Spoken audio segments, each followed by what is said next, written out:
Colossenses capítulo 1,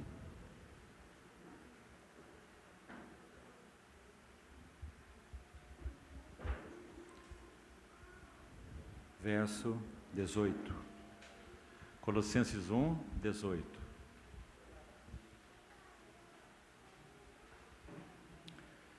Ele é a cabeça do corpo da igreja.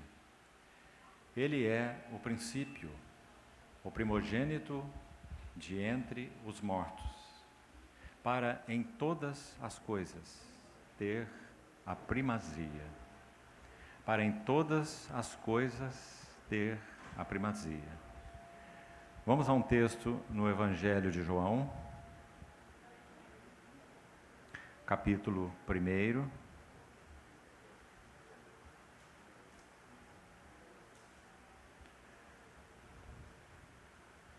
Verso 15.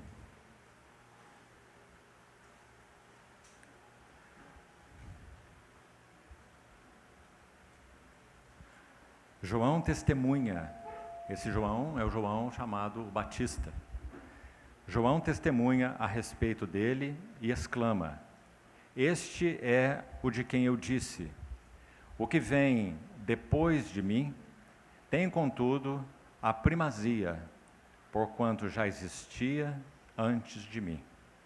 O que vem depois de mim tem, contudo, a primazia. E ainda um último verso, no capítulo 3 do Evangelho de João,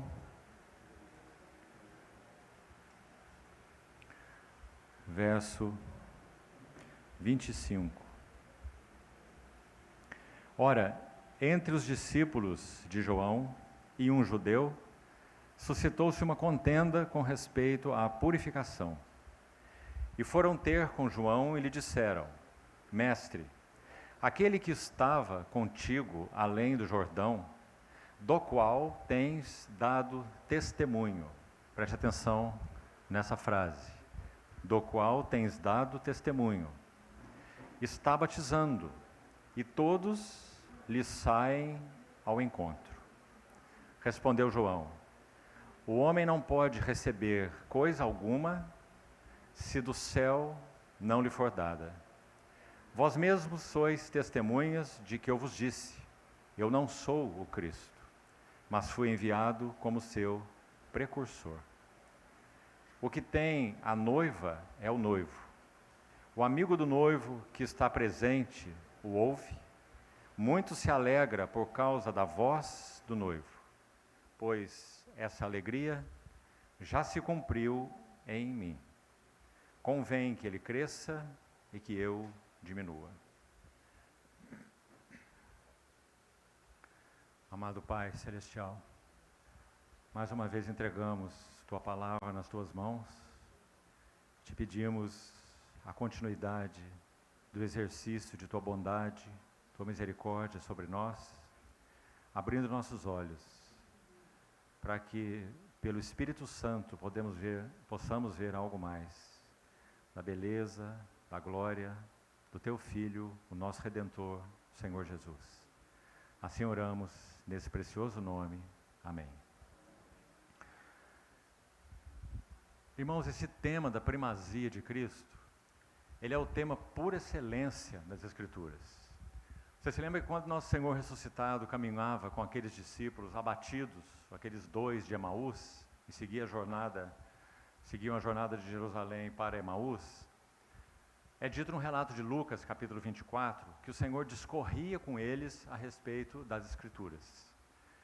E naquela maravilhosa gentileza do Senhor, quando se põe ao lado deles, ressurreto, é uma das aparições maravilhosas do nosso Senhor Jesus, Ele pergunta a eles gentilmente sobre o que eles vêm conversando pelo caminho.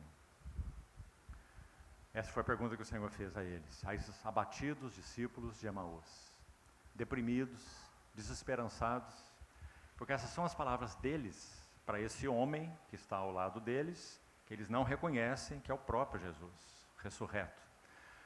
Então, eles respondem de uma maneira quase que irritada. Pois eles dizem assim, em outras palavras: será que você é o único que estava em Jerusalém e não sabe o que aconteceu lá nesses dias? A multidão sabe, todos sabem. E esse homem ao lado deles, o nosso Senhor Jesus, diz assim a eles: quais eventos ocorreram lá? Após a pergunta deles: você não sabe quais eventos ocorreram em Jerusalém? E ele pergunta: quais? Aí eles dizem: aquilo que diz respeito a Jesus, o Nazareno. Nós esperávamos que ele fosse aquele que traria a redenção para Israel. E dizem aí mais algumas coisas, e ao final eles dizem assim: mas já é este o terceiro dia. Isso mostra a total desesperança deles. Aí esse homem diz assim a eles: ó nécios e tardos de coração, para compreender tudo o que as Escrituras disseram. E essa frase queremos destacar aqui: tudo o que as Escrituras disseram. E aí o texto continua assim, Lucas 24. E, começando pela lei, e se valendo dos salmos, e mais à frente ainda no capítulo 24, cita também os profetas. Então nós temos aí todo o Velho Testamento, a lei, os profetas e os salmos.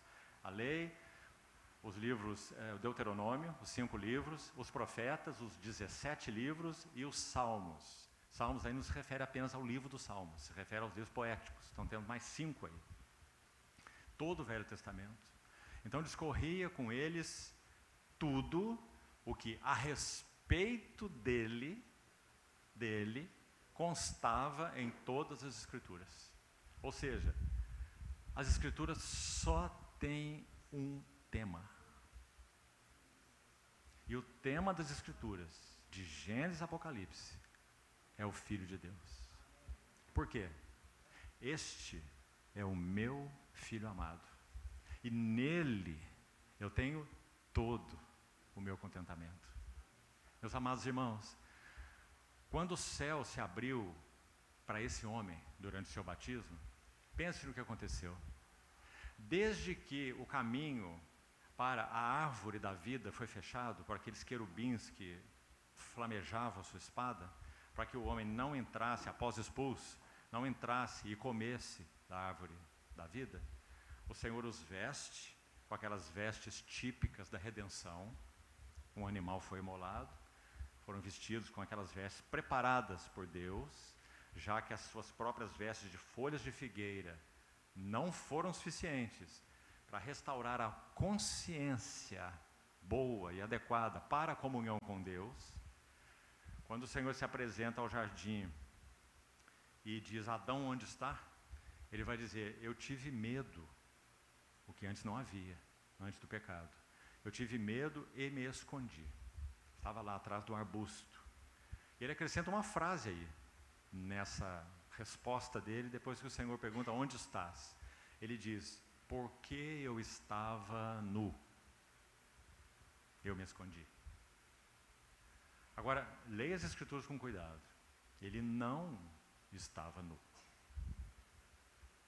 Ele já estava vestido com as folhas de figueira. Certo? Então, por que ele disse que estava nu? Porque no que concerne a adequação para a comunhão com o Deus que é luz e santo, sim, ele estava nu. Ele tinha pecado. Ele tinha uma interrupção, uma barreira para uma livre e doce comunhão com Deus na viração do dia no jardim. Porque essa era a experiência do jardim. Mas agora ele diz: eu estava nu e me escondi. Mas examine o texto e você vai ver. As suas folhas, aquelas vestes de folhas de figueira que foram feitas, representam muito claramente, na tipologia, a providência de justiça própria para nos apresentarmos diante de Deus. Folhas de figueira, justiça própria. Um homem não é justificado por obras da lei, porque pela lei vem o pleno conhecimento do pecado. Paulo vai nos ensinar em Romanos. Então ele não tinha condições espirituais de ter comunhão com Deus. Ele estava nu. Depois que ele foi colocado para fora do jardim, Deus sempre buscou um homem segundo o seu coração. Sem dúvida, houveram alguns que puderam responder na medida deles ao que Deus buscava. Pense num José e a sua biografia. Pense em um Daniel, um jovem até a avançada idade que nunca se corrompeu com nada. E teve aquela visão tão maravilhosa das 70 semanas, do propósito de Deus ligado ao seu povo, e mais do que isso.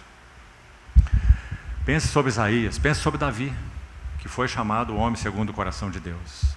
Mas uma coisa é fato, irmãos. Todos eles eram maculados. Todos eram pecadores. Todos, sem exceção. Então, quando o Verbo, o Filho de Deus, ele assume natureza humana. O que isso significa?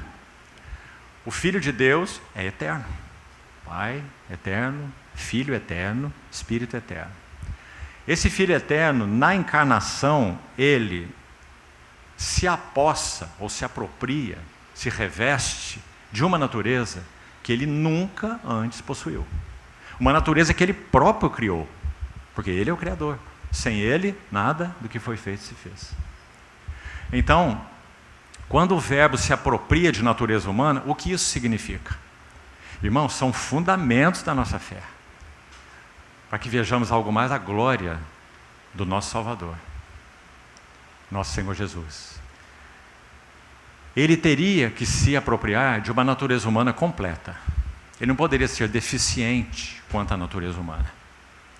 Ele teria que ter um espírito humano real.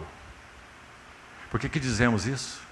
Porque já foi dito na história aí de 2000 anos que a igreja tem, de sugestões e então heresias, que diziam que o Espírito Santo substituiu o espírito humano de Jesus. E isso é uma heresia. Se ele tem natureza humana completa, se ele é homem com tudo que isso significa, ele tem o seu espírito humano. Assim como nós temos o nosso espírito humano. Ele tinha uma alma humana completa. A mente de Deus, o Pai, não substituiu a mente de Jesus. Isso é outra heresia. Ele tem mente humana, porque ele é homem. Ele tem vontade humana, ele tem que fazer escolhas. A vontade de Deus, para reforçar isso mais uma vez, não substituiu a vontade humana de Jesus. É tão claro nas Escrituras. No Getsemane, ele orou de maneira explícita. Não se faça a minha vontade. Ele tinha uma vontade. Ele disse, mas se faça a tua vontade. Então não há nenhuma vontade substituída aí. O Senhor Jesus submeteu completamente a vontade que ele tinha à vontade do seu Pai. E por isso ele foi obediente até a morte, morte de cruz. E também os seus sentimentos não foram substituídos pelos sentimentos de Deus. Ele tinha os seus próprios sentimentos. Então, é isso que significa Hebreus 2,14. Assim como os filhos. No capítulo 1, Jesus é o Filho. Deus nos falou em um Filho. Hebreus 1. No capítulo 2, eis aqui estou e os filhos que Deus me deu. É uma chave para os dois primeiros capítulos de Hebreus. O capítulo 1 é o capítulo todinho do Filho. E o capítulo 2 é o capítulo dos filhos. Que linda relação. Filhos no Filho. Filhos por causa do Filho. Então é dito, visto que os filhos têm participação comum de carne e sangue, quando a Bíblia usa essa expressão carne e sangue, ela se refere à natureza humana completa. Claro. Todos os que pertencem ao Senhor, todos os homens, enfim, eles têm participação comum de uma única natureza, que se chama natureza humana, que tem espírito humano, que tem alma humana e que tem corpo humano, real. Outra heresia dizia, esse Jesus de Nazaré, esse Cristo, ele é divino por excelência. E quando ele se manifestou em carne, aquela carne era uma dokesis, palavra que é usada no grego, de onde veio o nome daquela heresia antiga da história da igreja, docetismo. O docetismo dizia que ele tinha aparência humana, aparência sim, mas não era um homem real. Como se fosse mais ou menos uma coisa fantasmagórica, que podia ser vista, podia se conversar com ele, mas não era um homem real.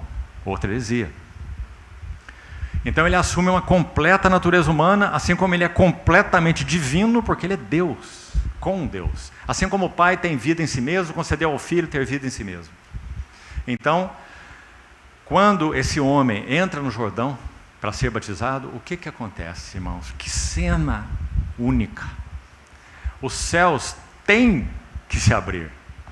Por que eu tenho aqui? Porque Deus, o Pai, sempre buscou um homem assim e nunca o havia encontrado. Mas agora entra no Jordão um homem. Então o céu se abre e a voz de contentamento do céu é ouvida. Alguns evangelhos dizem, como que apontando para outros, né? Apresentando, e dizem assim: este é o meu filho amado em quem me compraz. Outro evangelho é mais específico e diz assim: tu, a voz a ele, tu és o meu filho amado, e em ti eu tenho todo o meu contentamento. Então o Espírito Santo descendo não como pomba, não foi uma pombinha. Lá diz, na forma corpórea como de pomba. Então pousou sobre ele, né? O que João discerniu foi essa forma corpórea aí de pomba, né? Representando o Espírito Santo, que desceu sobre ele, o próprio Espírito, né? E então, que cena que nós temos ali?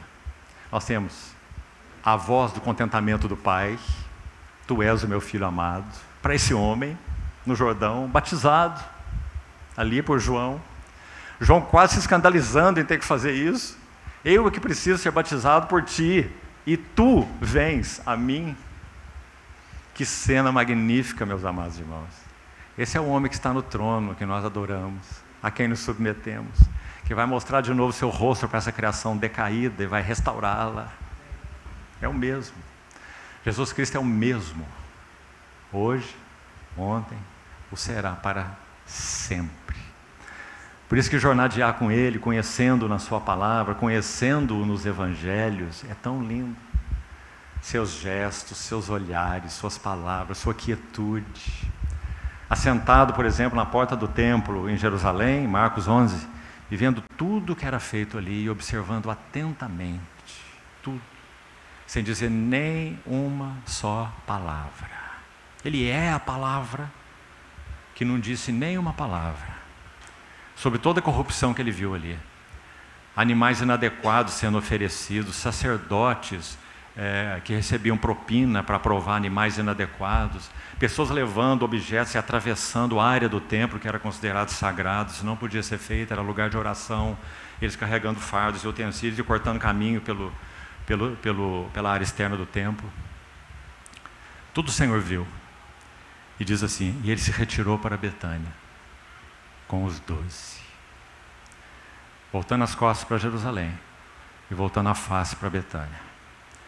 Que, aliás, quando ele foi ascenso, foi exatamente o que ele fez. Seu rosto voltado para Betânia, suas mãos os abençoando e suas costas para Jerusalém. Porque ele veio para o que era seu, mas os seus não o receberam. Então, meus irmãos, quando esse homem que vai iniciar essa jornada, ele entra no Jordão, os céus não se podem conter. Os céus se abrem para esse homem. Deus sempre desejou que o homem tivesse um céu aberto sobre ele. Mas os céus se fecharam sobre o homem. Por quê? Porque Deus é santo, santo, santo. A língua hebraica não tem superlativos. Quando o hebraico vai fazer superlativo, nós temos em português, não é? Supermercado. O hebraico não tem. Quando ele vai fazer superlativo, ele repete a palavra. Então o lugar santíssimo no tabernáculo é chamado de quê? Santo, santo, ou santo dos santos. Agora Deus não é nem mesmo chamado de santo, santo.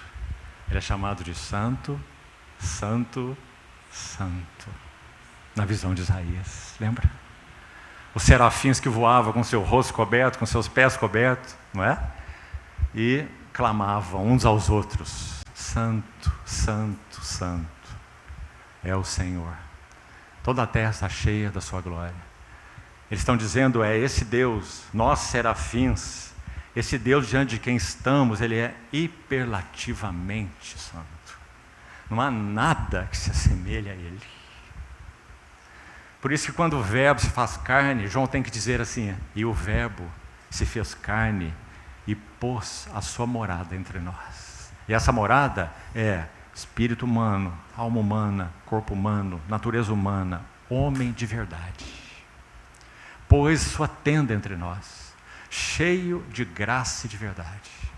E aí aquela expressãozinha, irmão, e vimos. Ninguém nos contou, não é de segunda mão.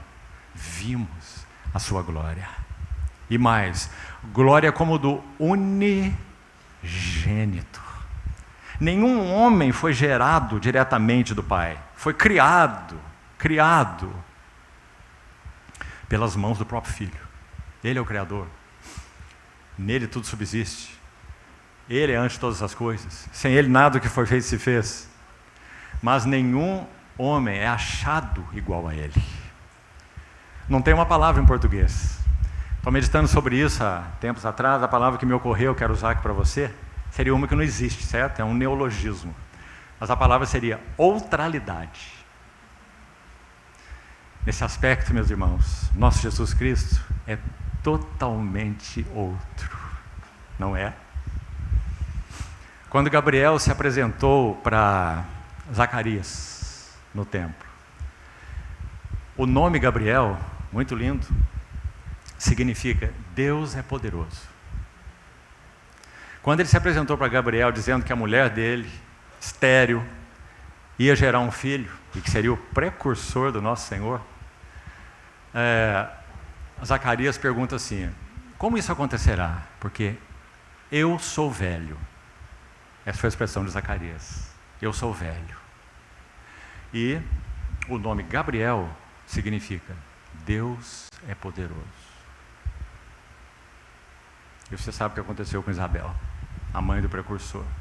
Esse mesmo Gabriel se apresenta para Maria. E quando ele se apresenta para Maria, ele dá aquela notícia. Bem-aventurada, graciosa, todas essas ideias estão lá. És tu, porque foste escolhida e serás o instrumento para que o Filho de Deus se manifeste em carne. Parafraseando, não é? Aquelas lindas palavras do anjo para ela. Uma jovenzinha, talvez entre seus 15 a 17 anos. Se ponha na cena, irmã em especial. Ponha-se você na cena. Uma jovenzinha virgem. Gabriel dá essa notícia para ela e ela tem uma pergunta óbvia. Ela diz, como isso sucederá se eu não conheço homem algum? Que coisa mais linda, você não acha? Dessa serva do Senhor. Agora olha a resposta de Gabriel. Descerá sobre ti o Espírito Santo e o poder do Altíssimo te envolverá com a sua sombra. Agora olha essa expressão aqui. E o ente santo que há de nascer será chamado Filho de Deus. Nós passamos tão depressa por essas palavras, você não acha? Que coisa maravilhosa, meus irmãos. Encarnação. Luz nas trevas. O povo que jazia em trevas, jazia, morte, viu grande luz.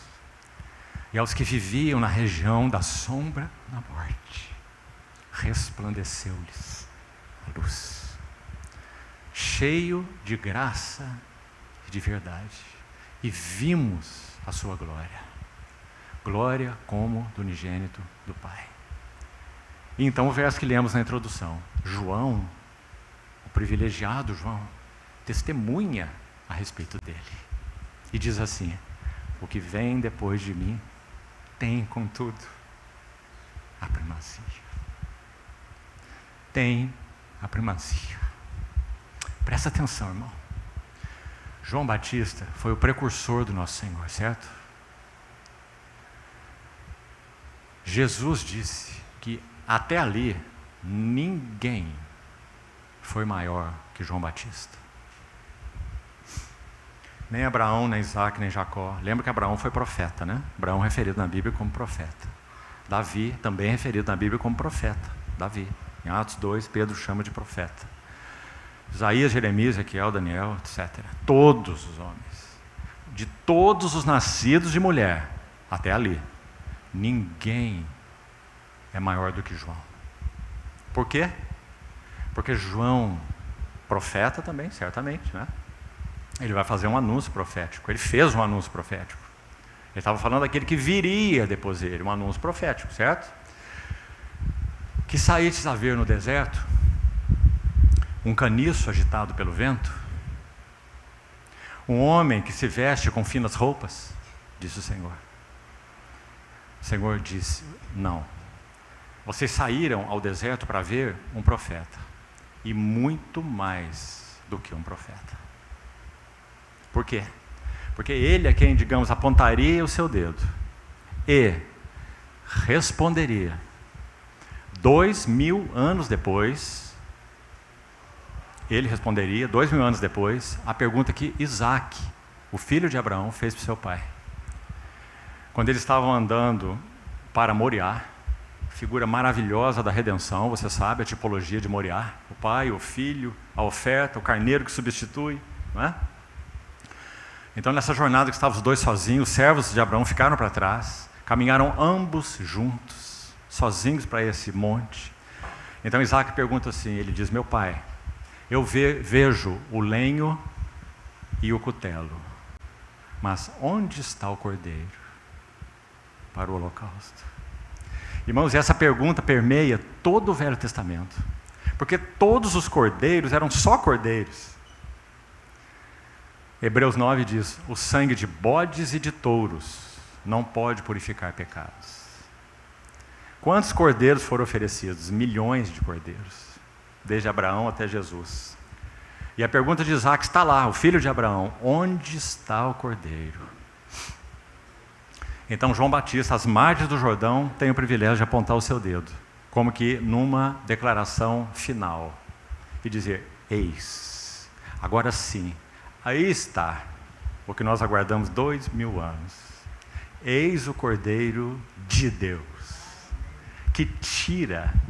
Se você ler com cuidado o Velho Testamento, e mesmo Paulo cita esse texto em Romanos, você vai ver que aquele sangue de bodes e de touros, ele não tirava pecados, ele cobria pecados. Como, vamos varrer a sujeira para baixo do tapete, que ninguém vai ver.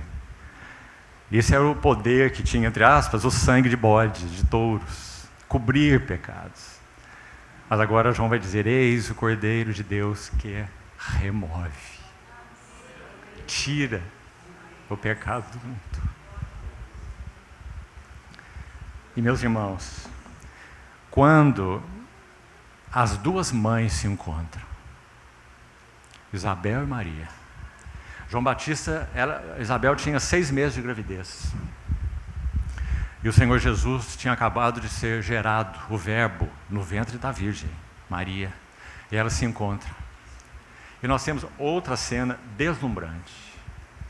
Porque a profecia que foi dita por Gabriel a Zacarias é que esse menino, ele seria cheio do Espírito Santo desde o ventre materno.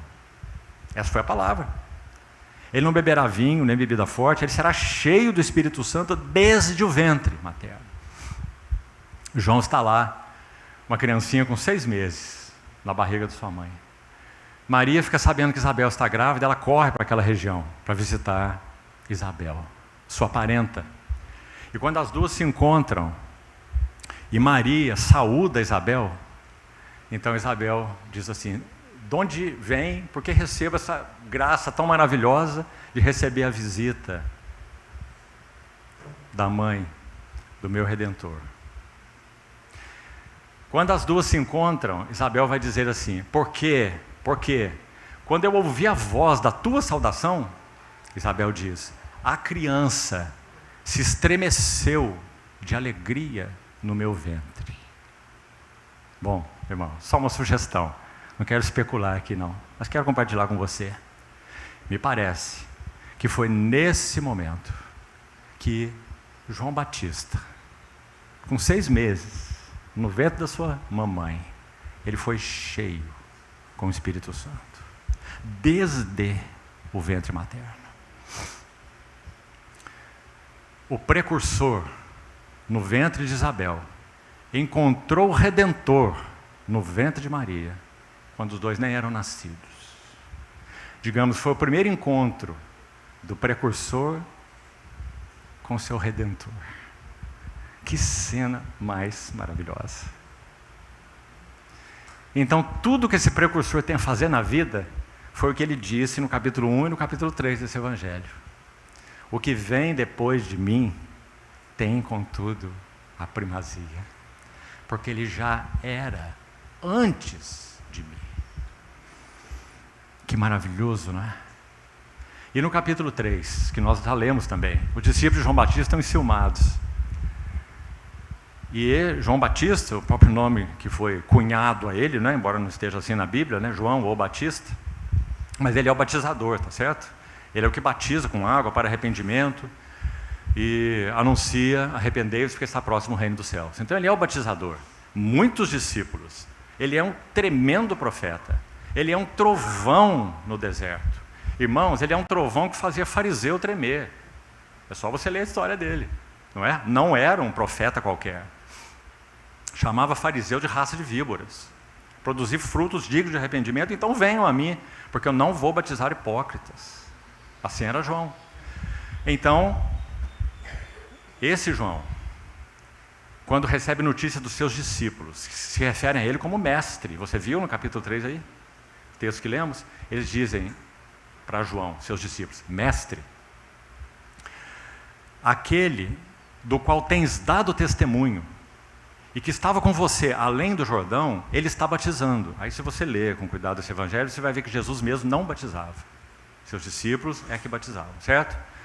Mas isso agora é só uma referência. Então é dito, ele está batizando. E todos, olha essa frase, todos lhe saem ao encontro. Uma expressão forte, não é? Nós estamos falando de um tremendo profeta. Nós estamos falando de alguém cheio do Espírito Santo desde o ventre materno. Nós estamos falando de alguém a quem as pessoas acorriam a ele em multidões.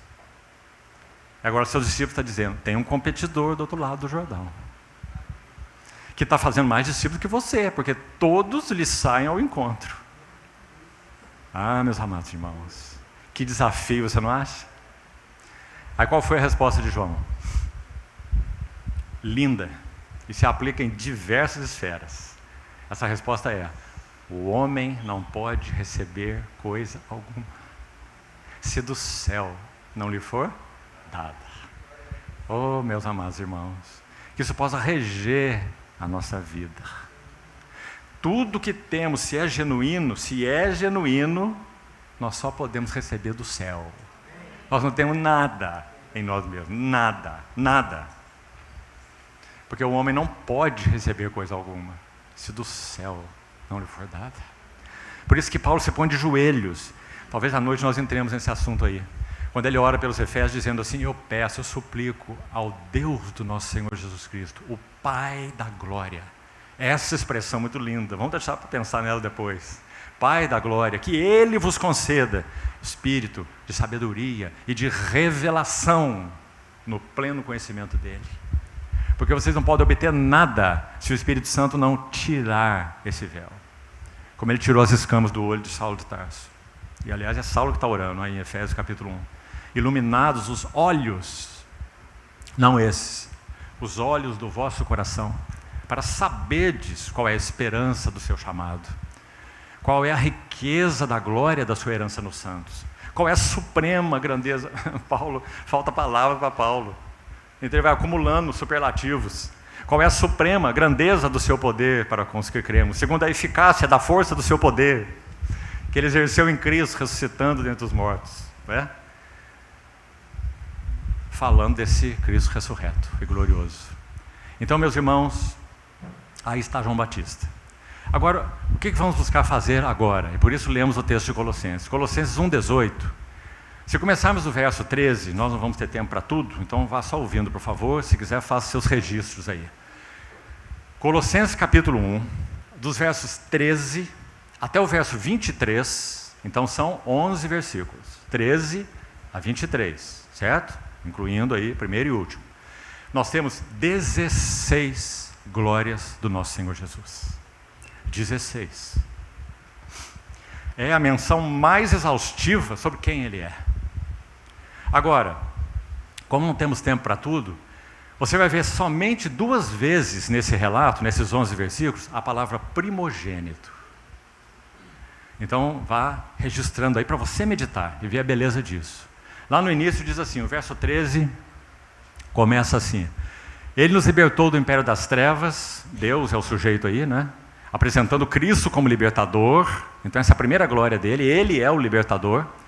Então Deus nos libertou do império das trevas e nos transportou para o reino do Filho do seu amor, no qual temos a redenção, a remissão dos pecados. Aí ele segue assim no verso 15. Ele é a imagem do Deus invisível, e aí temos o termo, olha, primogênito, certo? De toda a criação. Isso foi explorado no início da história da igreja por Ário, o arianismo. Ele era um bispo na época.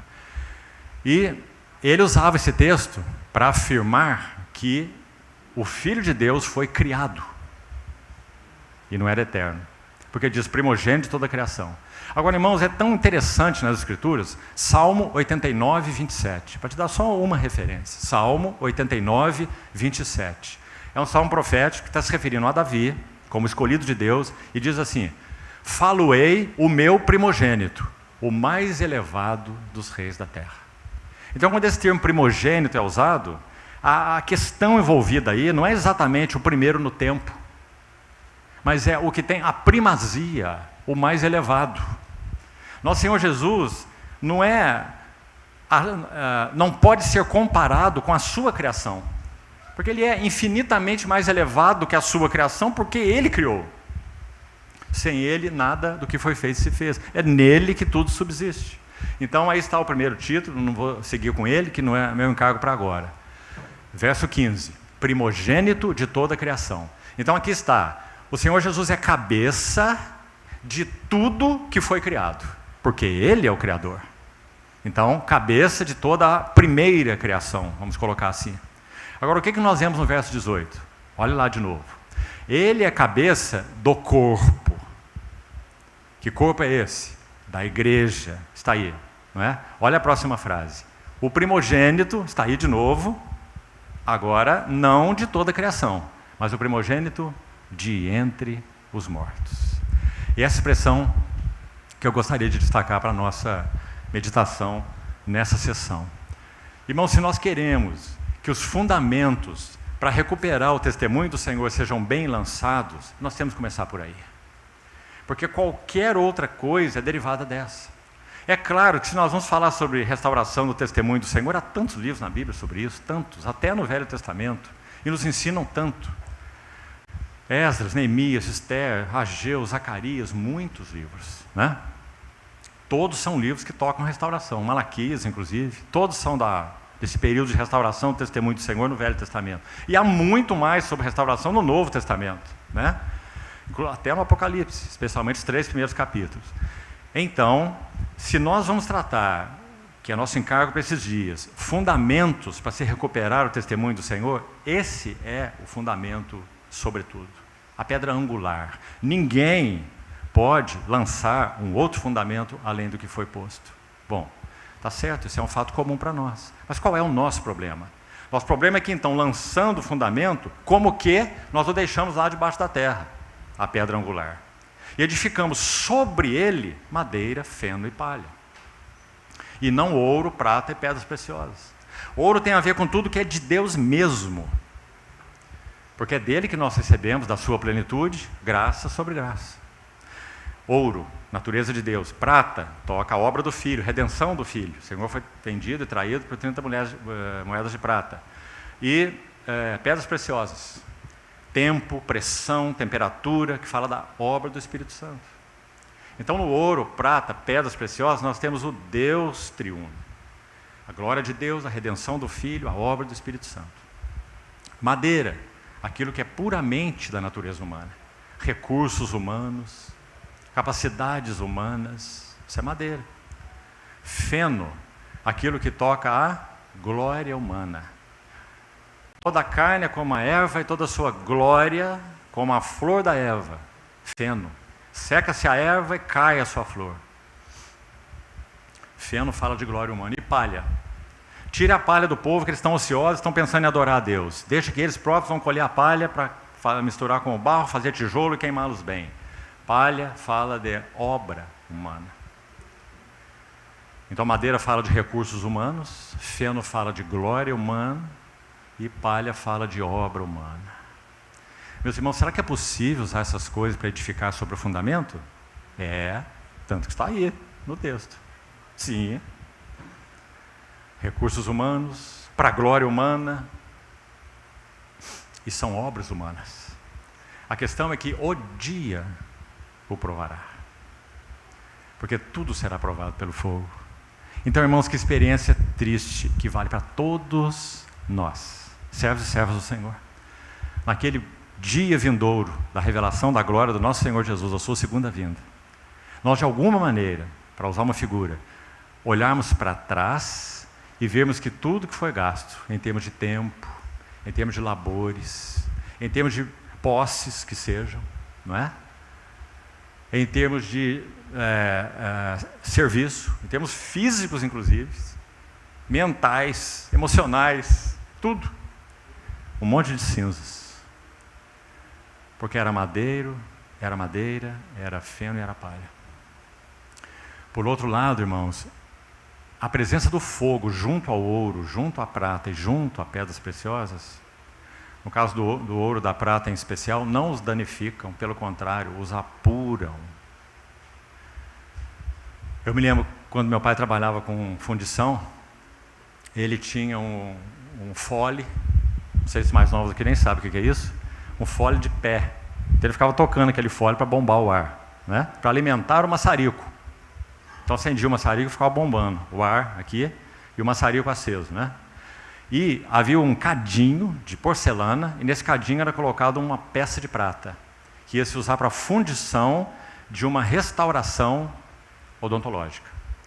Então, quando aquela prata era fundida, o maçarico se aproximava habilmente da prata. Não podia ser fogo excessivo, e não podia ser fogo insuficiente.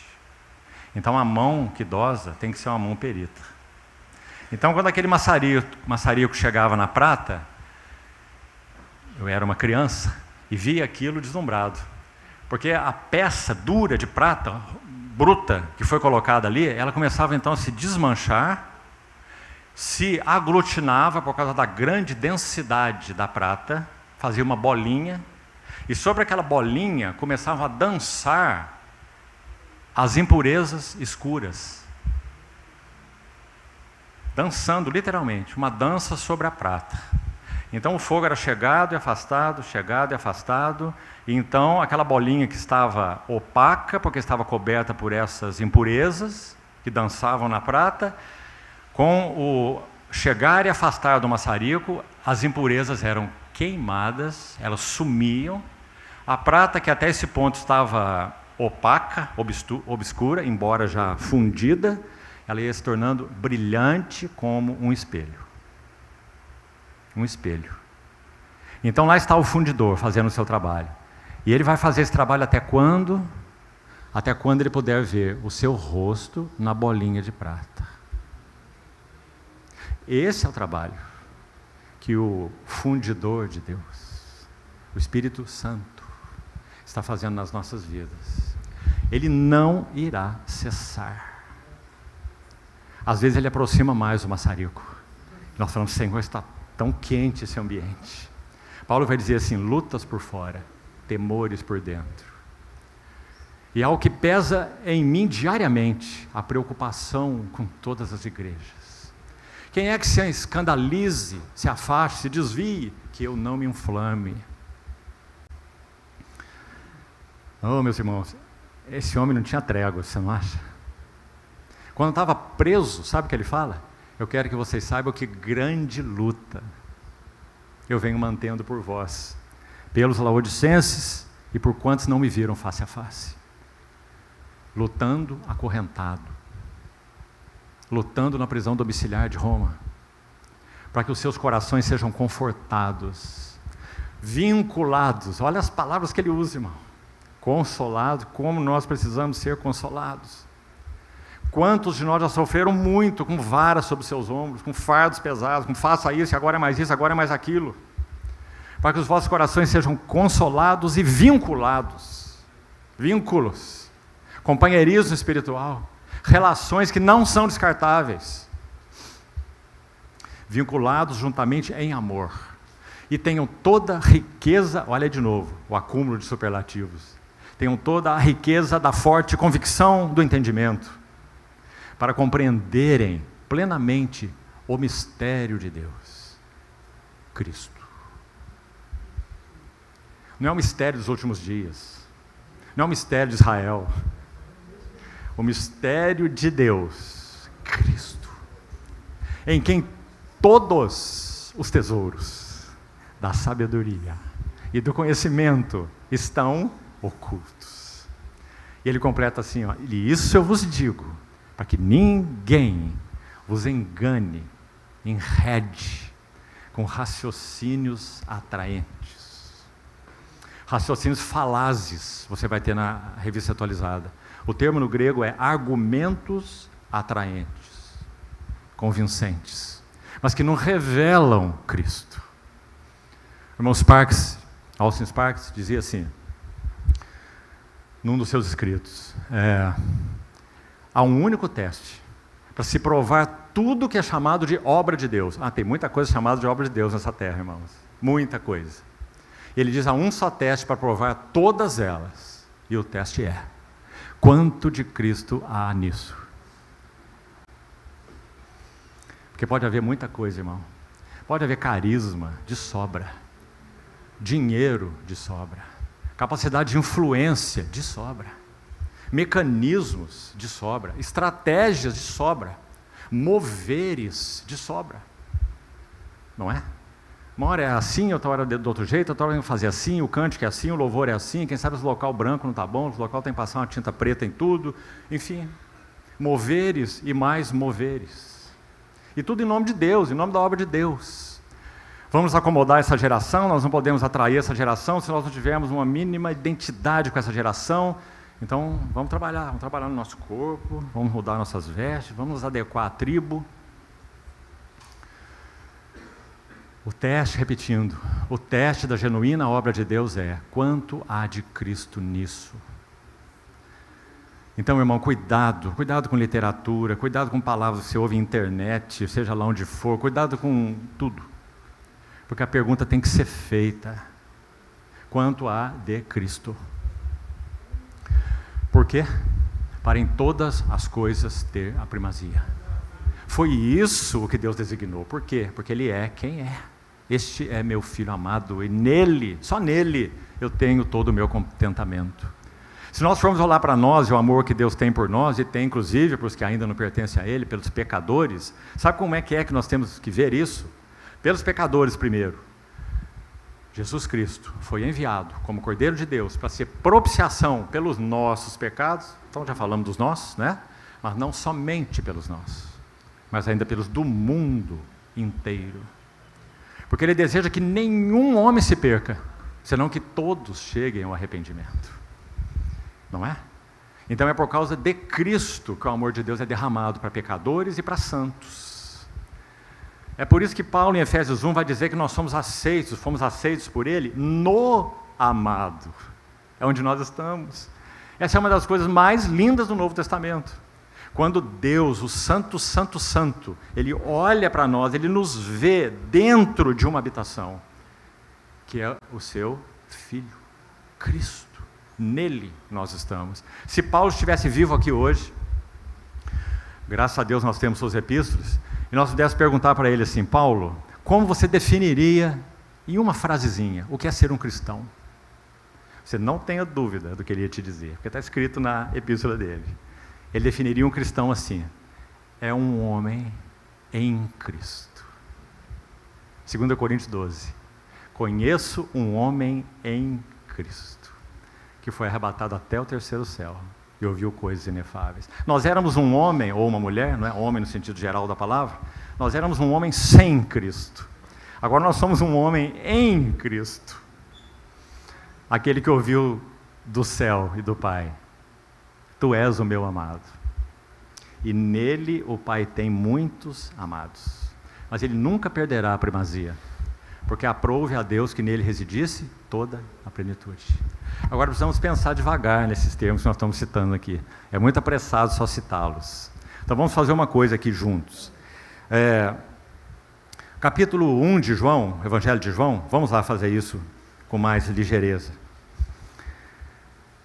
Capítulo 1, verso 4 do Evangelho de João diz assim: a vida estava nele. Nele, somente nele, porque ele é a vida e a fonte da vida. Não há vida sem ele, vida fora dele. Agora, não há vida fora dele em que sentido? Há vida animal fora dele, não é? Que tipo de vida que só há nele? Então a palavra usada aqui, na língua grega, é a famosa palavra zoe. Agora, zoe, irmãos, na Bíblia, não aponta diretamente, me ouça com atenção, diretamente para a vida divina. Porque até mesmo no livro de Apocalipse, se você quiser depois te mostro, essa zoe é usada quando se refere à vida de animais. Porque literalmente a palavra zoe fala da vitalidade essencial. Entendeu a diferença?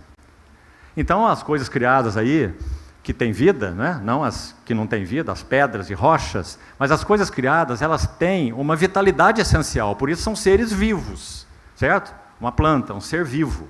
Então ela tem um zoe, ela tem uma vitalidade essencial. Mas, claro, quando a palavra zoe é aplicada a Deus, ou a Cristo, ou ao Espírito, não é?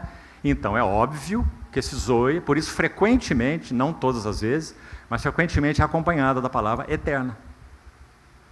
Vida eterna. Eu vim para que tenham vida e a tenham em abundância. Aquele que crê no Filho tem a vida eterna, e eu ressuscitarei no último dia. Então guarde isso sobre zoe, porque é importante. E essa é a palavra usada aqui. O Senhor Jesus tem essa vitalidade essencial, no caso dele, incriada, eterna, não é? E essa vida era a luz dos homens. Vamos seguir um pouquinho. Capítulo 10 de João.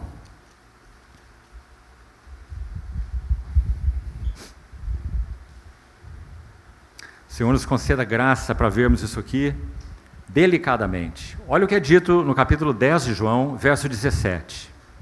Talvez você já tenha lido esse versículo muitas vezes, mas preste atenção. Por isso o Pai me ama, porque eu dou a minha vida, verso 17, entrego a minha vida, aqui a palavra não é zoe. Aqui a palavra é surre. Ou no português a gente fala psique, né? É essa mesma palavra aí, alma. Alma, que designa o que é a natureza humana. Nós, sobretudo, somos alma. Quando o Senhor soprou o fôlego de vida no homem que foi criado do barro, o que Gênesis diz? O Senhor sopra aquele ruach, né? Aquele fôlego de vida. E o homem se tornou alma vivente. A alma é o que nos caracteriza, não é? Mente, sentimentos e desejos.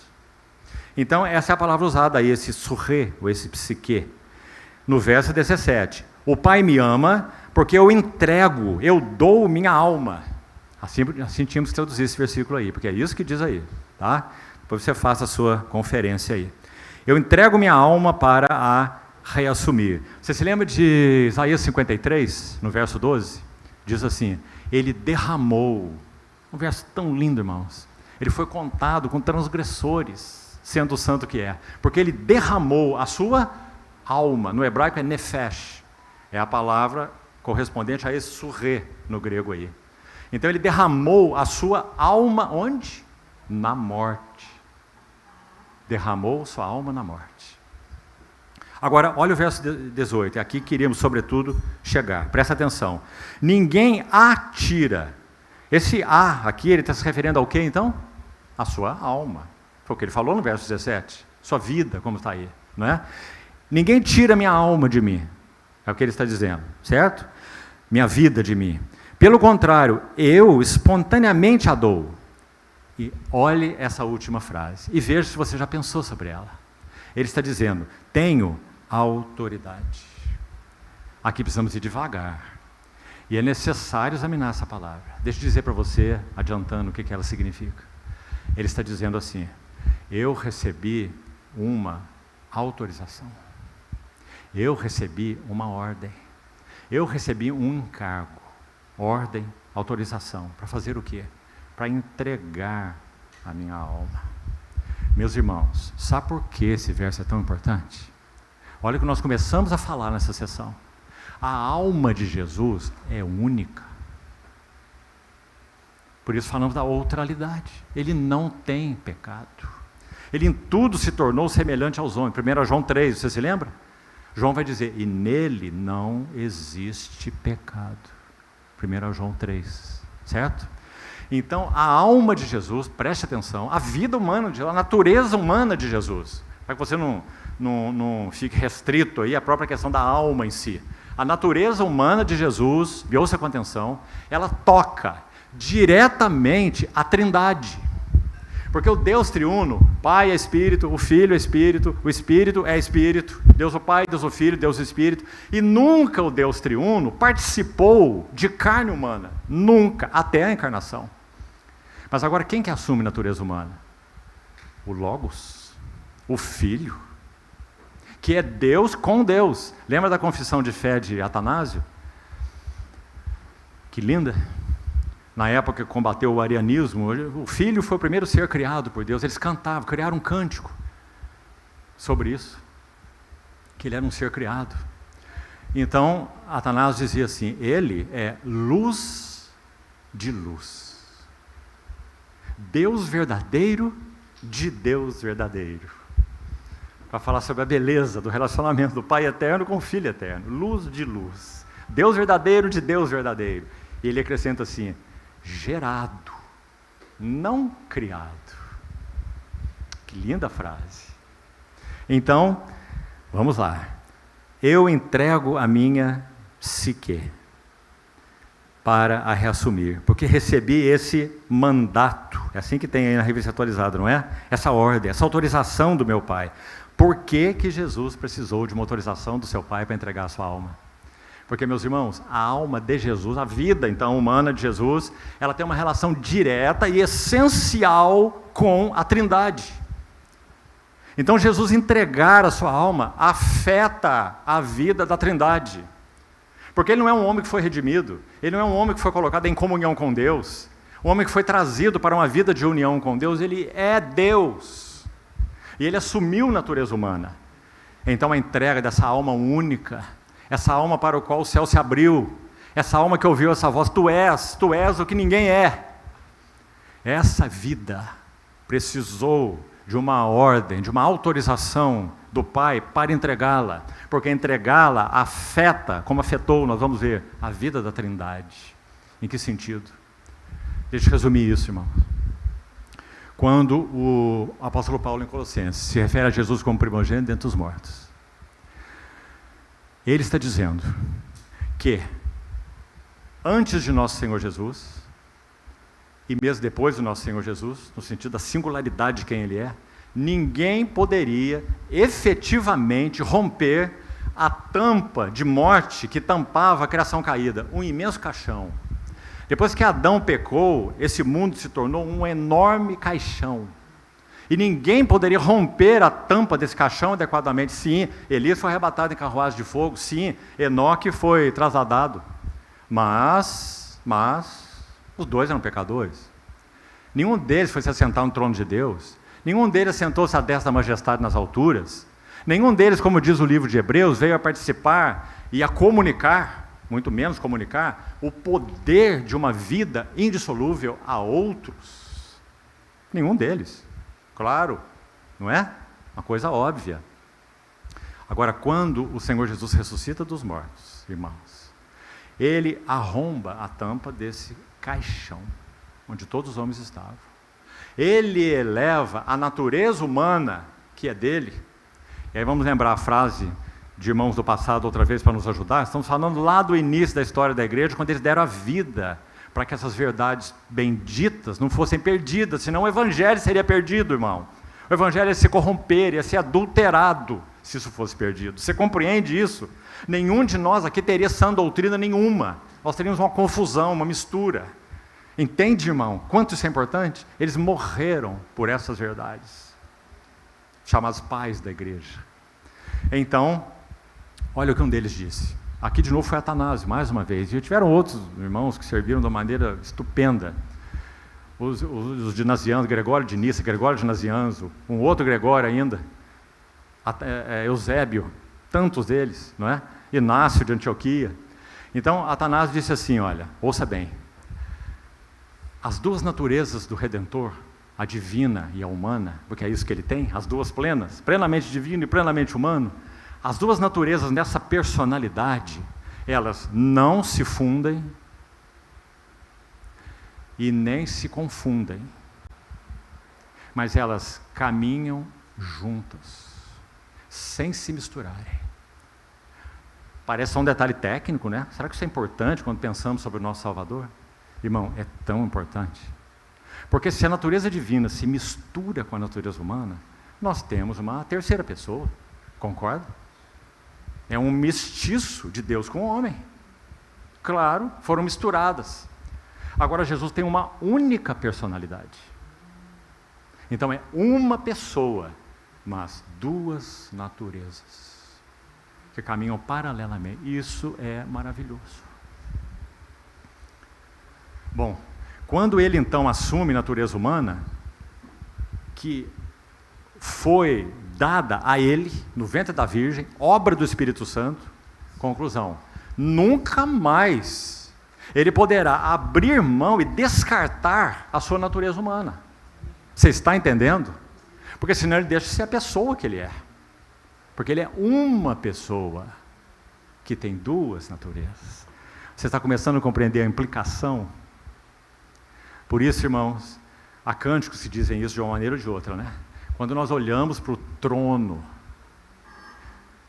daquele que é a majestade nas alturas, nós estamos vendo lá alguém que é Deus homem. Homem. Por isso que o autor de Hebreus vai dizer assim, Hebreus 6, nós temos nele uma âncora das nossas almas. Nossas almas estão ancoradas lá onde ele está, porque aquela natureza lá é a minha natureza, é a natureza humana. Agora, cuidado, cuidado, muito cuidado, porque já foi dito aí, outra heresia, que então, no trabalhar final de Deus na vida do homem redimido, né, pelo Espírito Santo, o homem será divinizado. Nunca, nunca, nunca. Deus é o Criador, irmãos. Inexaurível. Como é que uma criatura pode se tornar divina? Impossível. Não é? Então, quando, na pessoa de Jesus, o Verbo, ele assume natureza humana, repetindo, a sua morte afetaria a Trindade. Porque quando olhamos para o Deus triuno hoje, Deus o Pai, Deus o Filho, Deus o Espírito Santo, e o Filho tem natureza humana indivisível. Sempre presente nele. Acho que você já ouviu falar sobre George Campbell Morgan, não já? Ele foi chamado de o príncipe dos pregadores expositivos. Campbell Morgan, você devia ler coisas dele. Já tem algumas obras em português maravilhosas. Ele diz assim, o Redentor que nós veremos no trono é aquele que João escreveu em Apocalipse 5. Eu vi no meio do trono um como cordeiro recentemente imolado. Por que que João se preocupou em escrever exatamente isso? Campbell Morgan vai dizer assim, essa frase é lúcida e evidente, que está dizendo que esse que ressurreto se apresentou aos seus discípulos dizendo, vejam as minhas mãos, olha isso, irmão, vejam o meu lado, vejam os meus pés. Aí ele profere aquela frase linda, né? Sou eu mesmo. Eu mesmo. O divino humano sou eu mesmo. Eu acho que eles ficaram meio assim, não é? É lindo o relato de Lucas. E aí o nosso Senhor, conhecendo-os, diz o que para eles? Tens aí alguma coisa para comer? Porque homem come, né? Mas o espírito não come. Então, é dito que eles tinham um pedaço de peixe assado e um favo de mel. Ofereceram para ele. E aí tem aquela outra frase. E ele comeu na presença deles. E disse o quê? Um espírito não tem. Olha isso, irmão. Um espírito antes, é isso que ele era. Espírito pessoal, não é espírito amorfo, uma coisa nebulosa. E ele é o Filho eterno, mas ele é espírito, certo? Mas agora o Verbo se fez carne. Então ele vai dizer, um espírito não tem carne, nem ossos. Podia ser tocado, ele foi perfurado. Um espírito não tem carne nem ossos, como vês que eu tenho. Então você acha que isso afetou ou não afetou a vida da Trindade? Claro, claro. Esse homem, essa natureza humana nele, essa pessoa divina humana, ele é participante do Deus triuno. Como antes, nesse aspecto da carne, da natureza humana, não era, porque ele não tinha. Então por isso esse verso é tão sublime, meus irmãos. Talvez os irmãos já tenham memorizado esse verso, né? Fale ele para você todo dia, irmão. Todo dia. E o verbo. Cada palavra é linda. Sabe esse ezinho no grego é o termo kai.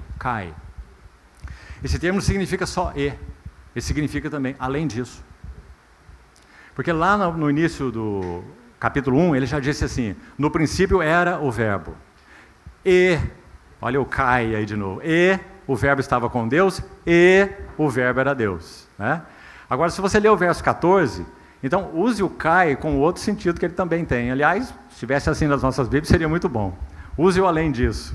Então, além disso, além dele ser o verbo, que estava com Deus, que é Deus, que criou todas as coisas, que sem ele nada que foi feito se fez, além disso, o verbo se fez carne e habitou no meio de nós, cheio de graça e de verdade, e vimos a sua glória. O que temos visto, contemplamos com os nossos olhos, nossas mãos apalparam, com respeito ao verbo da vida, e a vida se manifestou. E nós a temos visto, e dela damos testemunho a Zoe, a vida eterna, que antes estava só com o Pai, comunhão eterna do Deus Trino, né? O que teólogos medievais chamaram de pericoreses, a dança da Trindade. Então, a vida se manifestou, e nós a temos visto, e dela damos testemunho. E aí ele vai dizer assim, irmão, é aí que eu queria chegar. Ele vai dizer assim, essas coisas vos escrevemos. Não é para que vocês possam elucubrar e tentar descobrir como é que isso é. Isso é um mistério, irmãos, inescrutável. Você pode explicar para mim? Você não pode. Não é? Nós só ficamos assombrados com o fato maravilhoso. Uma pessoa, duas naturezas. Não é uma mistura delas, duas naturezas. E assumindo a natureza humana, ela é sempre dele. Ele sempre será visto assim. Então, Campbell Morgan dizia, esse Redentor que veremos no trono é aquele que tem as marcas da redenção. Por isso João vai dizer, eu vi no meio do trono um cordeiro como que recentemente imolado. Graças a Deus, irmãos. Esse é o nosso Senhor Jesus. Paulo, quando fala da vinda dele aos Tessalonicenses, ele diz assim, ouvida a voz do arcanjo e ressoada a trombeta de Deus, 1 Tessalonicenses 4, o mesmo Senhor descerá dos céus. O mesmo que pisou nessa terra, o mesmo que comeu com eles, o mesmo que foi perfurado, o mesmo que foi rasgado pela lança, o mesmo Senhor descerá dos céus. O que você acha, irmão? Quando você tiver condições naquele dia de olhar para essa face, hein? Sabe o que vai acontecer? Apocalipse 4. Digno és de tomar o livro. Isso a voz anterior, né? Digno és de tomar o livro e desatar os selos, porque foste morto. Deus, homem santo, nada a ver com morte, nada a ver com pecado, isso é nosso, não é dele, mas foste morto, e com teu sangue compraste para Deus. E aquelas hostes ao redor do trono, né? Dizendo basicamente a mesma coisa. com praça de tribo, língua, povo e nação. E para o nosso Deus os constituístes, reino e sacerdotes. Então, meus irmãos, esse fundamento para a recuperação do testemunho do Senhor é o fundamento. Quanto mais nós tivermos olhos iluminados para ver mais das belezas infindáveis do nosso Senhor Jesus, mais o testemunho do Senhor será evidente entre nós. Então, testemunho do Senhor, olha como essa palavra é importante, irmão, é importantíssima para todos nós, viu? Todos, independente de onde viemos. Testemunho do Senhor significa a vida do próprio Cristo forjada dentro de nós. Não é apenas possuir a vida do próprio Cristo. Todos os regenerados possuem a vida do próprio Cristo, certo? Então deixa eu colocar assim, não é o quanto exatamente nós possuímos de Cristo que vai determinar o testemunho, é o quanto Cristo possui de nós, é que vai determinar o testemunho. Então que o Senhor encontre mais caminho em nós, que a cruz possa trabalhar mais fundo em nós, com aqueles golpes, irmãos, nessa soberba multifacetada, não é? Que está aí do nosso lado, dizendo você, você, você, títulos, funções, coisas, experiências, bagagem. Ah, irmãos, há anos atrás, o Senhor tem misericórdia de todos nós. Uma cena que eu contemplei, muito triste, 2 anciãos, de uma única assembleia local, determinada assembleia local, eles entraram em discussão. Sabe qual era o tema da discussão? Entre eles, qual deles tinha maior bagagem espiritual? Bagagem espiritual. Tantas conferências, tantos livros que eu li, olha o tamanho da minha biblioteca. Quantos livros você tem? Tem 500, eu tenho 3.000. Bagagem. Todos nós, meus irmãos, por natureza, nós somos como camelos. Nós carregamos muita bagagem.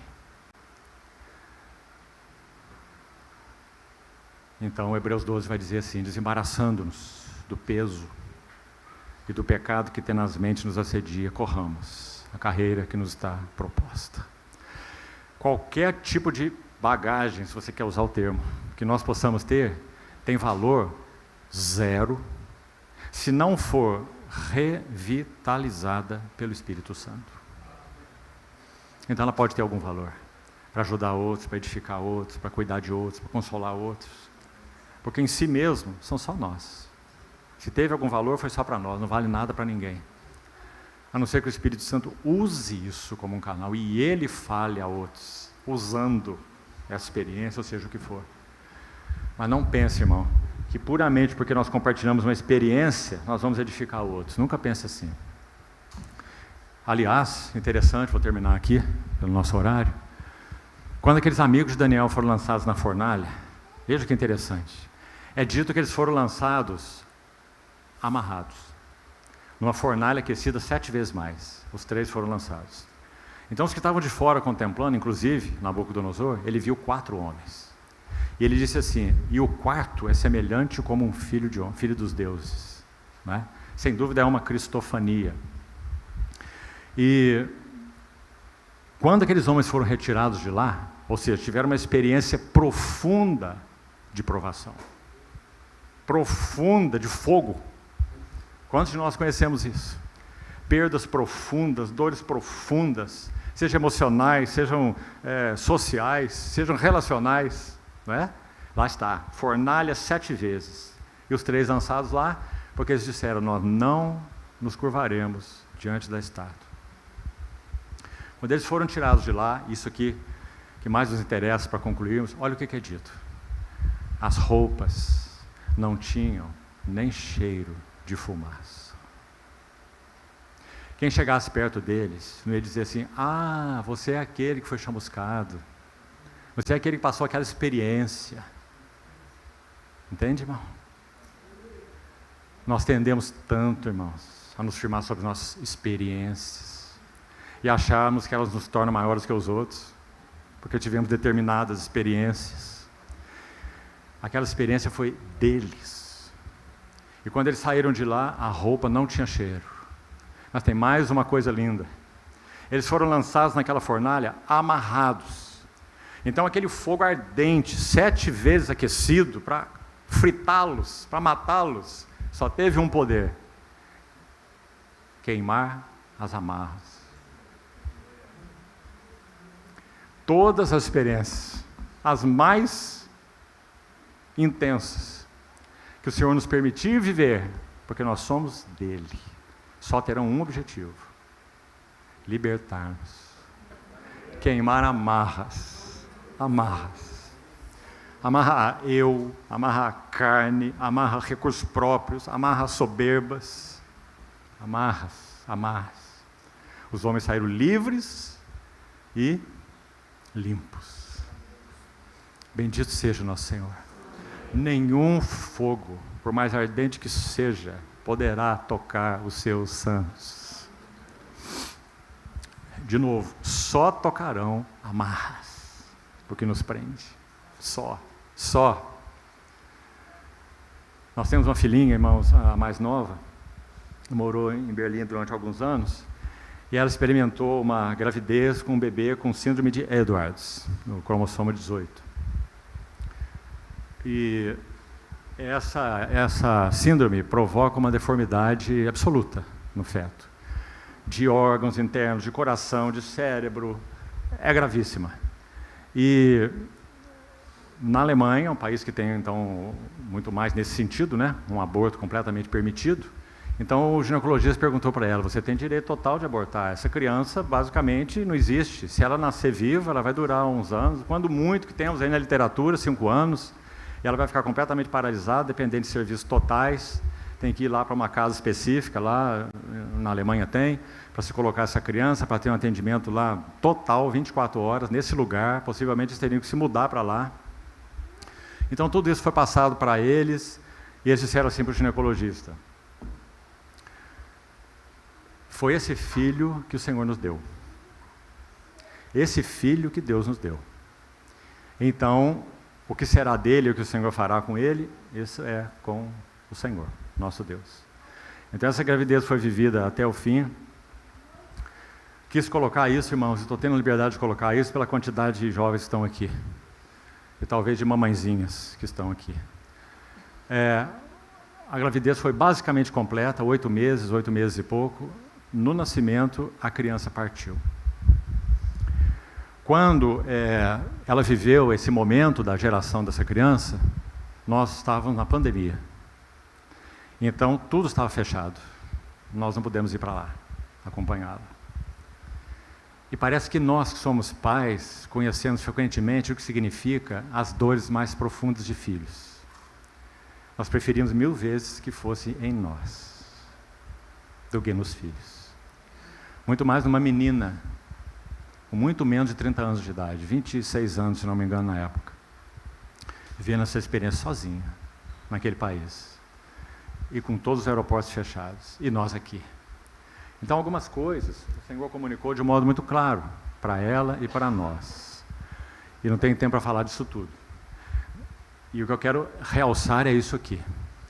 Tiago, capítulo 1, diz assim: toda boa dádiva e todo dom perfeito vem lá do alto, do Pai das luzes, em quem não há variação e nem sombra de mudança. O que isso significa? Que o Pai Celestial sabe o que faz, que o Pai Celestial cuida, que o Pai Celestial não perde um segundo de vista aqueles que Ele redimiu. Nós é que podemos perdê-lo de vista. Ele nunca nos perde de vista. Pai das luzes, dom perfeito. Nós podíamos pensar: dom perfeito? Como? Uma criança com uma síndrome? Sim. Todo dom perfeito é lá do alto. Perfeito para que nós o recebamos. Perfeito para que sejamos transformados. Perfeito para que conheçamos a Deus. Me lembro há muitos anos, recordando isso com alguns irmãos, muitos anos atrás, nós estávamos construindo uma casa para nós. Então a minha esposa encontrou uma frase em um livro e bordou com ponto de cruz num quadrinho e colocou na cozinha da casa. Essa frase dizia assim: olha, este mundo é um lugar ruim demais e incerto demais para construirmos uma casa e achar que vamos morar nela para sempre. Mas é um lugar perfeito para encontrarmos a Deus. Não é? É. Perfeito. Por quê? O povo que jazia em trevas viu grande luz. E aos que estavam na região da sombra da morte, resplandeceu-lhes a luz. Porque um menino nos nasceu, um filho se nos deu. O governo de tudo e de todos. Não tem circunstância, não tem acaso, não tem infortúnio, não tem sorte, não tem azar. Nada. O governo está sobre os seus ombros. Porque o seu nome será maravilhoso, conselheiro, Deus forte, Pai da eternidade e o príncipe da paz. E o texto prossegue assim: para que se aumente, está falando do nascimento desse filho, nosso Senhor, para que se aumente o seu governo e venha a paz sem fim. E mais um verso na sequência desse Isaías 9, que diz assim: é o zelo do Senhor dos exércitos que fará isso. E fez, não fez? Fez. Por isso, meus irmãos, que nada que ocupe na nossa visão o lugar de Cristo serve para nós. Nada. E o que é caro para Ele, como a obra dele, a igreja dele, os santos dele, tudo que toca os interesses dele, nós só conseguiremos nos envolver adequadamente com isso se Ele tiver a primazia em nossa visão, afetos, coração. Do contrário, tudo será inadequado para o Senhor. O Senhor não nos comprou para sermos seus empregados. Nós somos servos por derivação. Nosso Senhor Jesus é o Filho servo. Como é que começa o livro de Hebreus? Com servo ou com filho? Com filho. E mais à frente apresenta o servo, o sumo sacerdote, o sumo servo. Mas primeiro o filho. Ele é o filho servo. Então, meus irmãos, muito mais coisa teríamos que dizer aqui. Me ajuda em oração, porque eu fico apertado, viu? É muita coisa para podermos falar em pouco tempo. Mas o que importa para nós? Importa que o Senhor encontre caminho no meio de nós aqui. E que Ele possa atingir os nossos corações. E sobretudo com afetos espirituais. Não percamos Cristo de vista. Para que em todas as coisas Ele tenha primazia. Não vamos nos envolver com doutrinas várias estranhas. Não vamos nos envolver com coisas onde Cristo não é a vanguarda, onde Cristo não está presente, onde a glória não é para Cristo. Que o Senhor nos ajude, irmãos, porque nós temos pouco tempo mais para podermos caminhar de modo genuíno, bom, saudável, digno do nosso Senhor. Porque o que nós queremos? Nós queremos ouvir naquele dia o quê? Ah, irmãos, nosso copo é desse tamanho. Nosso serviço, nós podemos batalhar 24 horas por dia, vendo o Senhor e pelo nome do Senhor, genuinamente, mas ainda será isso aqui, irmão. Ainda será. No que é chamado de a obra de Deus. Veja o tamanho dela. Mas o que nós queremos ouvir naquele dia? O que nós almejamos? Ouvir dele, porque vai ser da boca dele. Então é dele que nós queremos ouvir, não é de ninguém mais, não interessa a ninguém mais. Nós queremos ouvir da boca dele, que no nosso pouquinho, muito bem, muito bem, muito bem. Servo bom, fiel. Veja, fosse fiel no pouco. Esse pouco, às vezes, é criar um filhinho para Deus. Um menininho, uma menininha, em que nós dedicamos tempo, ensinamos, cuidamos, oramos. E às vezes são irmãos, outros encargos. Muito bem, servo bom, fiel. Foste fiel no pouco. Olha que interessante. Não importa o quanto o servo foi, o quanto o servo agiu em nome do Senhor, importa que o pouco vai estar presente para ele, porque é pouco, ele fez tudo, será? Ele foi o iluminado dessa geração. Não existe isso, irmão, não existe isso. Foste fiel no pouco, mas que lindo complemento, você não acha? Sobre o muito, porque a matemática do Senhor é única. A matemática do Senhor, subtração é adição. A matemática do Senhor, divisão é multiplicação. Não é? Ele toma o pão, ele divide o pão que ele tomou, o peixe também, e multiplica. Divisão, multiplicação. Quando ele subtrai, ele adiciona. Não é? Importa que ele cresça e que eu diminua. Foste fiel no pouco, no seu pouquinho, mas você foi fiel. Andemos de acordo com a luz que temos alcançado. Filipenses 3. Então, ele complementa assim, para terminarmos. Entra no gozo. Ele está dizendo, chega. Você agora pode descansar. Entra no gozo do teu. Tão pessoal, né? Entra no gozo do teu Senhor. Que lindo, irmãos. Parece quando ouvirmos essa voz, quando ouvirmos essa voz, nós vamos olhar assim do lado. Quem será que ele está falando? Será que é comigo? Sabe por quê?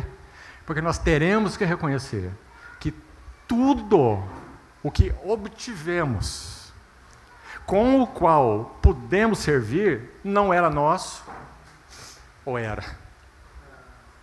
Tudo Ele nos deu. Então o que era nosso, irmão? Nada. Mas Ele vai olhar para nós e dizer, muito bem, servo bom e fiel. Fosse fiel no pouco, Senhor, mas eu fui fiel no pouco, não tinha nada. Foi o Senhor que me deu o que eu tinha. Então, irmãos, galardoar. Como é que essa palavra tem sido usada mal. Faz isso, faz aquilo, vai ter um lugar no reino, chefe não sei do que, 10 cidades, e começa a inverter todas as coisas, não é? Ter autoridade. Que cuidado que nós temos que ter, irmão. Que cuidado. Porque o que vai determinar o nosso grau de glória, já que Paulo ensina em Coríntios 15 que haverá diferenças de glória. A Nova Jerusalém tem 12 fundamentos, eu não estou lá, nem você. Os 12 apóstolos estão. Eles são os 12 fundamentos. Claro que isso é uma figura, né, irmão? Claro, você não vai ver Pedro como uma coluna lá, né? Mas eles são os fundamentos, nós entendemos. Mas nós não estamos entre os 12 apóstolos, certo? Então, os graus de glória serão diferentes. Mas o que vai determinar isso? Vou tentar terminar mais uma vez com uma frase, para você pensar. Para você levar para casa. E é a seguinte, olha. O nosso progresso espiritual não é medido pelo quanto recebemos. É medido pelo quanto renunciamos. É assim. Nós podemos receber muito do Senhor. Quem de vocês aqui podia levantar e podia dizer, não tenho recebido nada do Senhor? O Senhor não tem falado comigo. Acho que ninguém. Temos recebido muito do Senhor. Mas a questão é, o quanto esse receber gera renunciar. Porque aquele que não renuncia a tudo quanto tem, não pode ser meu discípulo.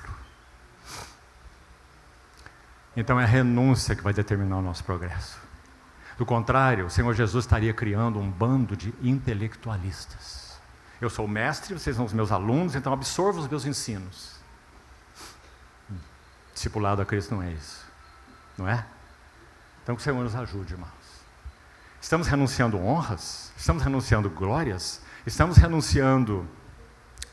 Paulo em 1 Coríntios 4 fala assim, quando perseguidos, suportamos, renunciando direitos. Quando perseguidos, suportamos. Quando caluniados, renunciando honra. Quando caluniados, buscamos conciliação. Quando injuriados, bendizemos, abençoamos. Aí ele vai dizer, é por isso que até agora, nós os apóstolos, temos sido considerados um lixo do mundo e uma escória de todos. Esse texto nos marca profundamente, não é? Nós somos discípulos do Cordeiro que foi morto. Estamos dispostos a renunciar a direitos, honra e glória? que Ele, em primeiro lugar, renunciou? Estamos dispostos a ter uma tarja em nós escrito assim, olha, lixo do mundo, escória de todos. Porque não amamos, não buscamos, não queremos tudo que o mundo ama, busca e quer. E dá a sua vida para isso. Irmãos, nós temos que ser honestos diante do Senhor e permitir que Ele nos sonde, para que nós possamos ir a mais diante do Senhor. Que Ele nos ajude nisso. Precisamos terminar aqui então. Vamos orar.